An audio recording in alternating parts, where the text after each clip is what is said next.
अध्यात्म विज्ञान, नई दृष्टि, नई खोज। देखिए, सुनिए और समझिए।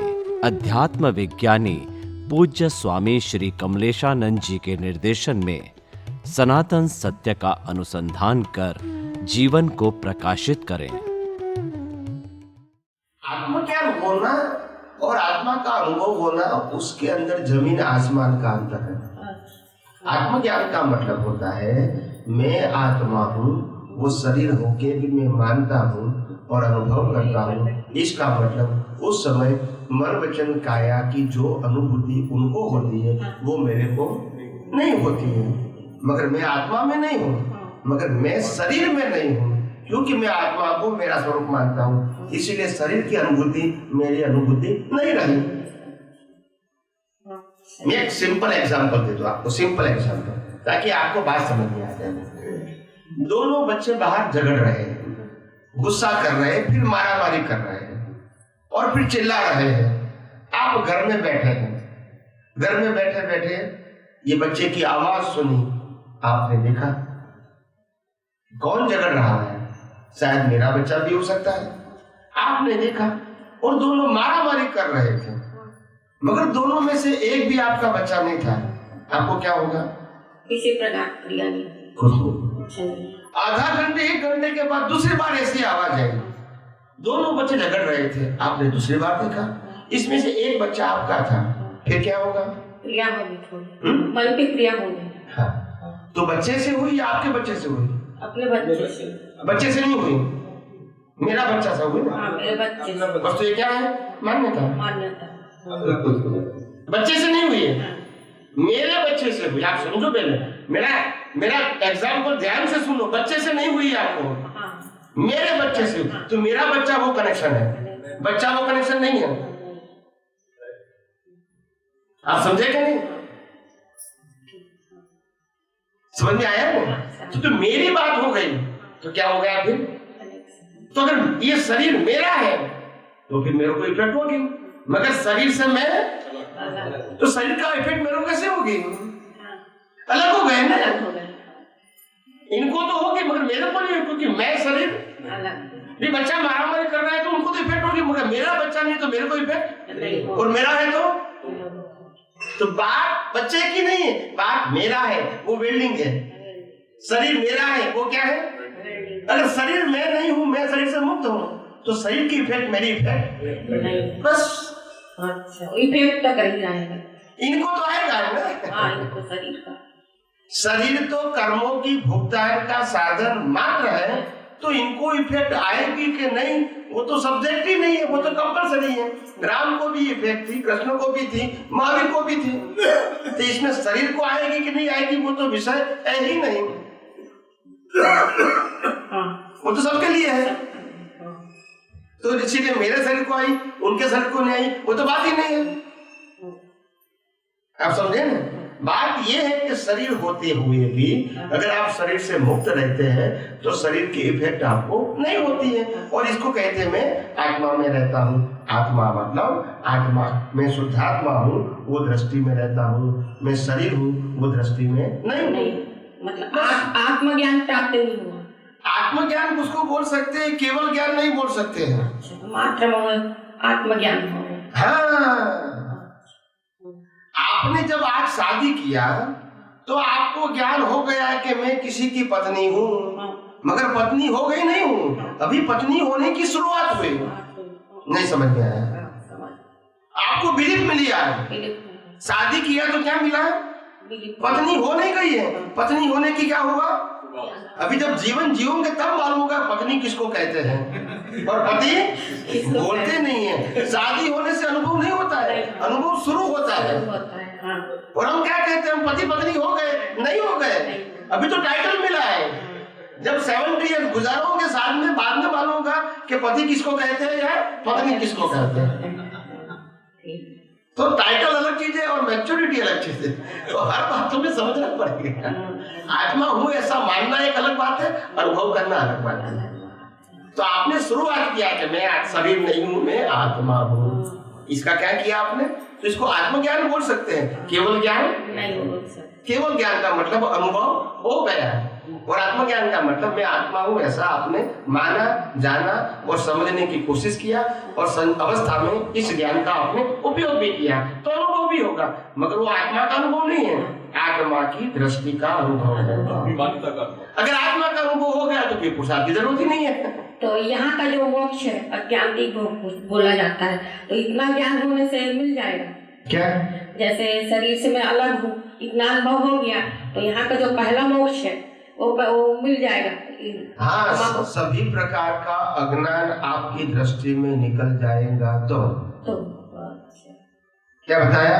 सभी प्रकार का ज्ञान अज्ञान निकल जाएगा तो आपको अनुभव होगा, पहला मोक्ष। तो पहला मोक्ष फिर बार बार कहोगे कि मैं शरीर नहीं हूँ, फिर कहते हैं ना मैं शरीर हूँ, फिर कहता है ना मैं शरीर नहीं हूँ, फिर ना कहता है संपत्ति मेरी है, फिर कहता है मैं शरीर नहीं हूँ, बच्चा मेरा है, तो ये तो अज्ञान हो गया। तो गोल गोल नहीं करना, दोनों बात नहीं चलेगी। अज्ञान खत्म मतलब खत्म। तो ये पहला मोक्ष। और दूसरा मोक्ष जन्म मरण से मुक्ति, वो आत्यंतिक मोक्ष, कायमी मोक्ष। मगर पहला अज्ञान से मुक्ति और दूसरा मन वचन काया से परमानेंट मुक्ति। फिर जन्म मरण होता है तो दो प्रकार की मुक्ति है, पहले अज्ञान से मुक्ति। तो ज्ञानी पुरुष जब ज्ञान देता है तो अज्ञान से मुक्ति की शुरुआत होती है। एंड आपको टाइटल दिया जाता है कि तुम शरीर नहीं, तुम शुद्ध आत्मा हो, तुम जड़ नहीं चेतन हो, तुम टेम्पररी नहीं परमानेंट हो। जैसे चरण विधि पढ़ते हैं, पढ़ने के बाद थोड़ा आधा घंटा तक अंदर रहता है सब, बाद में फिर वैसी सब हो जाता है। वही तो होता है, खाना खाते तो वही होता है ना। दिन में 4 बार तो खाना पड़ता है, जितना खाओ डाइजेस्ट, जितना खाओ डाइजेस्ट। कितने भंडार खत्म हो गए, मगर ये भंडार भरा नहीं तो ऐसा है। अज्ञान में का बहुत बड़ा भंडार है, कितना भी माइनस करते रहो तो भी उगलता रहता है, क्योंकि इतना लपेटा है हमें। तो सभी प्रकार की अज्ञान से मुक्ति पाना पड़ेगा, तभी पहली मुक्ति होगी। क्या बताया? पहली मुक्ति तभी होगी ज्ञान से। लोग क्या कहते हैं कि दुनिया कैसे चलती है? मैंने बोला ये दुनिया बिलीफ से चलती है।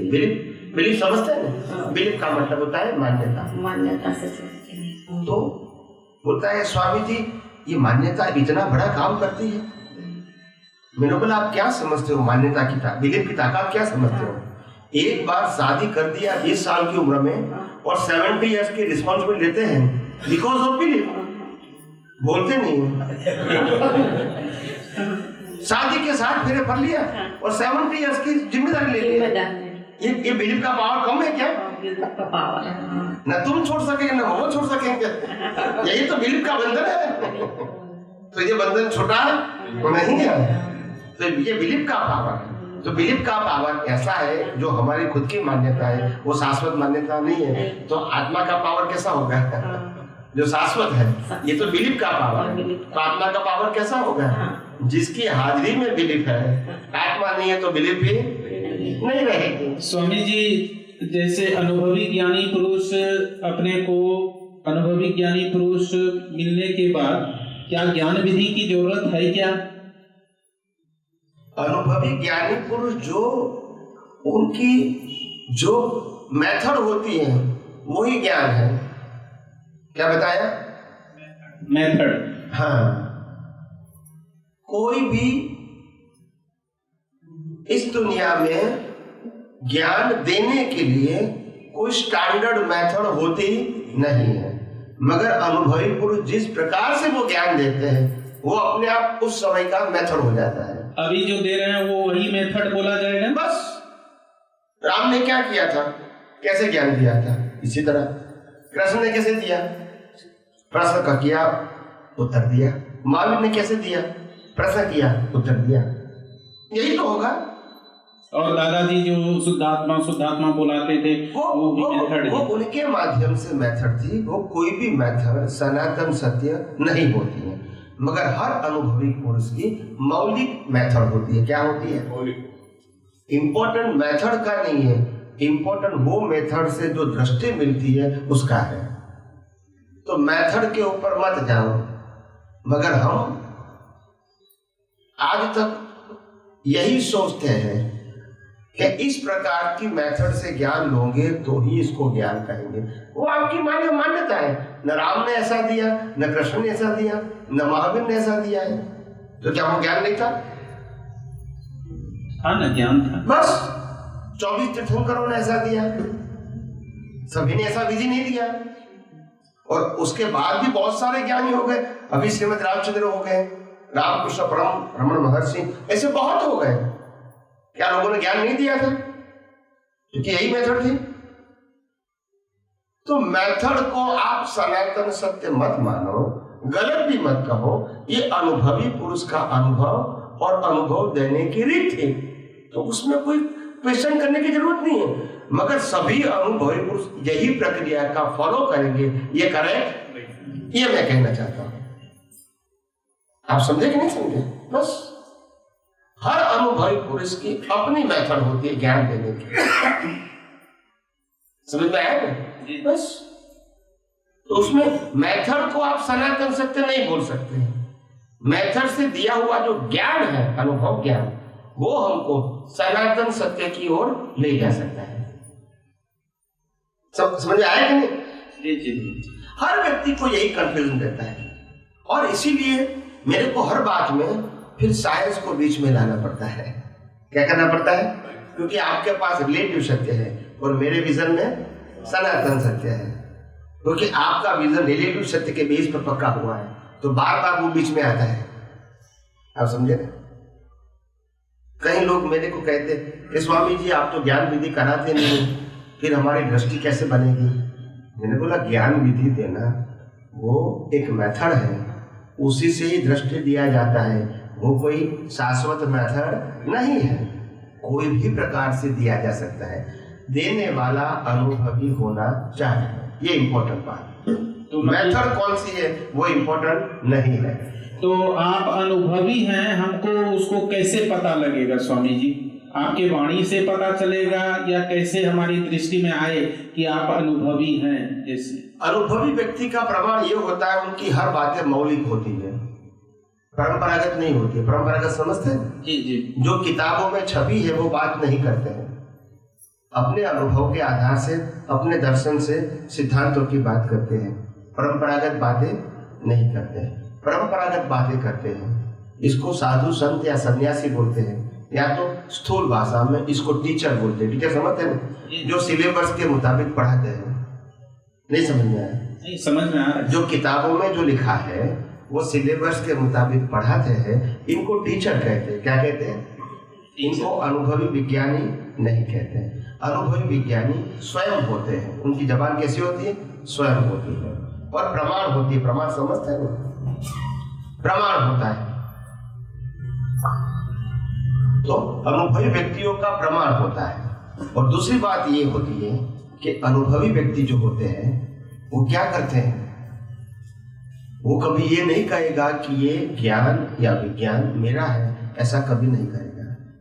ये अनुभव मेरा है, विज्ञान तो सनातन है। क्या है? आप समझे? कोई भी अनुभवी पुरुष ये नहीं कहेगा कि ये ज्ञान मेरा है, अनुभव मेरा है। ज्ञान तो सनातन होता है, जो राम ने भी किया, कृष्ण ने भी किया, महावीर ने किया, ऐसे लाखों लोगों ने अनुभव किया है। तो अनुभव कर सकते हैं, इसका मालिक नहीं बन सकते। और किसका अनुभव किया सबने? ये दुनिया का सनातन सत्य। क्यों किया? तभी तो अज्ञान निकला। क्योंकि अज्ञान क्या है? वो तो व्यवहार सत्य है। और व्यवहार सत्य को निकालने के लिए अगर सनातन सत्य समझ में नहीं आया तो व्यवहार सत्य निकलेगा ही नहीं, कोई रास्ता नहीं है। तप करो, जप करो, पूजा पाठ करो, आरती करो, कुछ भी करो, संसार को छोड़ दो, मगर अज्ञान नहीं जाएगा। क्योंकि ये दृष्टि का विषय है, ये क्रिया का विषय नहीं है। और जब दृष्टि में, जब सनातन सत्य की दृष्टि नहीं होगी तो व्यवहार सत्य रूपी अज्ञान कैसे जाएगा? अगर राम को छोड़ के अगर आप महावीर को मानेंगे तो भी अज्ञान नहीं जाएगा। महावीर को छोड़ के शिव को मानेगा तो भी अज्ञान नहीं जाएगा। शिव को छोड़ के स्वामीनारायण को मानेगा तो भी अज्ञान नहीं जाएगा। क्योंकि आपने अज्ञान को चेंज किया, निकाला नहीं है। और जितने भी नाम लोगे ये सब रिलेटिव सत्य है। मगर जब आप परमात्मा की पहचान करोगे, कि मैं खुद ही परमात्मा हूँ और ये सभी जीवों के अंदर वो ही परमात्मा है, तब आपने सनातन सत्य की पहचान किया। क्या किया? बाकी तो व्यवहार सत्य था, मैं किसी का भाई हूँ, बहन हूँ, माता हूँ, पिता हूँ, पति हूँ, पत्नी हूँ, ये व्यवहार सत्य है। तो व्यवहार सत्य से अज्ञान जाएगा? अज्ञान चेंज हो सकता है, अज्ञान जाएगा नहीं। अगर मैं संसारी हूँ या त्यागी हूँ, इससे भी अज्ञान नहीं जाएगा, क्योंकि रिलेटिव सत्य है। मगर सनातन सत्य जानो कि मैं कौन हूँ, मैं शाश्वत ऐसा, तो वो कभी परिवर्तन नहीं होगा। तो जहां तक सनातन सत्य नहीं जानोगे वहां तक तो अज्ञान रहेगा ही, और अज्ञान ही संसार है, चाहे अशुभ कहो या शुभ कहो, मगर वो शुद्ध नहीं है। तो स्वामी जी, ये दिन भर में हमको किस तरह का ज्ञान हाजिर रखना चाहिए? वही शाश्वत सत्य का कि मैं शुद्ध आत्मा हूँ और कुदरती रचना है। मैं कौन हूँ, और ये मन वचन काया और 5 इंद्रियों से दिखती हुई दुनिया, वो कौन चलाता है? बस वही हाजिर रखो। न मैं चलाता हूँ, न वो चलाते हैं, न ये चलाते हैं, ये सब कुदरती रचना है। किसकी रचना है? ये शरीर भी कुदरती रचना है, शरीर के संजोग भी कुदरती रचना है, और शरीर का संजोग व्यक्तियों के साथ या वस्तु या व्यक्तियों के साथ है, वो भी कुदरती रचना है। क्योंकि कुदरत का ही है और कुदरत के पास ही ये शरीर जो पंचभूतों से बना, इसको जला दिया जाएगा तो पंचभूत भी कुदरत का था और कुदरत के पास ही, और उसके अलावा पैदा होने के बाद जो भी माता पिता के फॉर्म में परिवार मिला, व्यक्ति मिले, साधन मिले, संपत्ति मिले, सत्ता मिली, ये सब कुछ यहाँ ही रहेगा। न तुम्हारा था, न तुम्हारा है, और न तुम्हारा रहेगा। तो इतने से में चला जाएगा स्वामी जी? ये तो ऐसा लग रहा है क्या, लेकिन आसान तो नहीं लग रहा है ना।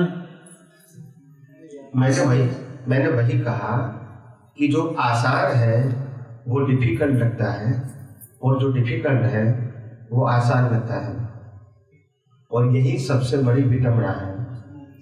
मैं आत्मा हूँ और आत्मा कहना, और सभी व्यक्तियों के अंदर आत्मा है, वो आत्मा को देखना है और कुछ तो करना नहीं, वो डिफिकल्ट लगता है।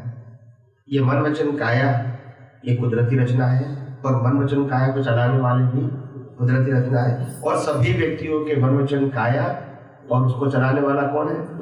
तो इसमें डिफिकल्टी क्या है? डिफिकल्ट इसको बोला जाता है कि अननोन व्यक्ति के साथ शादी करके 7 इयर्स बिताना, वो डिफिकल्ट होता है। वो इजी लगता है, और जो इजी है वो, यही तो सबसे बड़ी विडंबना है। जो इजी है वो डिफिकल्ट लगता है, और जो डिफिकल्ट है वो इजी लगता है, क्योंकि अभ्यास कई अवतारों से ही है ना हमारा। ऐसा है, डिफिकल्ट नहीं है। मुक्ति का मार्ग डिफिकल्ट नहीं है, मगर मुक्ति के मार्ग को बताने वाला अनुभवी पुरुष मिलना वो डिफिकल्ट है, क्योंकि अनुभवी होता ही नहीं है। अपवाद समझते हैं? जी। अपवाद होता है। सब किताबों के ज्ञान वाले होते हैं। क्या होते हैं? अच्छे प्रवचनकार, अच्छे कथाकार, अच्छे महान पुरुष जो होते हैं, जो शास्त्रों को अच्छी तरह पढ़ाते हैं, वो सभी शास्त्र ज्ञानी है। वो अनुभवी ज्ञानी और शास्त्र ज्ञानी में अंतर क्या है? शास्त्र ज्ञानी होता है वो शास्त्र पढ़ते हैं, शास्त्र समझते हैं, और दूसरे को शास्त्रों को समझाने की कोशिश करते हैं। उसका बेस क्या है? शास्त्र है।